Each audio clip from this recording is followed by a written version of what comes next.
ఎన్నికలు ఏవైనా BRS party car జోరు కొనసాగుతోంది. తాజాగా జోగులాంబ గద్వాల జిల్లా మున్సిపల్ ఎన్నికల్లో అలంపూర్ నియోజకవర్గం నుంచి బీఆర్ఎస్ బోణి కొట్టింది. అలంపూర్ మున్సిపాలిటీలోని 10వ వార్డు ఎస్టీ రిజర్వ్ అభ్యర్థి విక్రమ్ ఏకగ్రీవంగా ఎన్నికై విజయ ఢంకా మోగించారు. ఎన్నికల అధికారులు విక్రమ్ కౌన్సిలర్గా ఎన్నికైనట్లు ధృవీకరణ పత్రం అందజేశారు.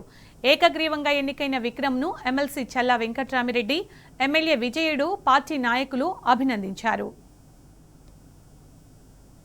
విక్రమ్ అలంపూర్ మున్సిపాలిటీలో 10వ వార్డులో పోటీ చేస్తున్నాను. నాకంటూ పోటీ ఎవరు లేకుండా ఏకగ్రీవంగా చేసుకున్నాము ప్రజల సహకారంతో. మా ఎరకల్లో కుటుంబ సభ్యులు అందరూ కలిసిమెలిసిగా ఉండి నాకు అవకాశం ఇచ్చినారు. ఇక్కడ మున్సిపాలిటీలో ప్రతిసారి దానికి పోటీ లేకుండా మేము పోయిన టర్మ్లో మా పెద్దనాన్నకి ఇచ్చినాము. ఏది వచ్చినా మా పెద్దనాన్ననే చూసుకుంటుండే. ఇప్పుడు ఆయన లేనందుకు నాకు అవకాశం వచ్చింది.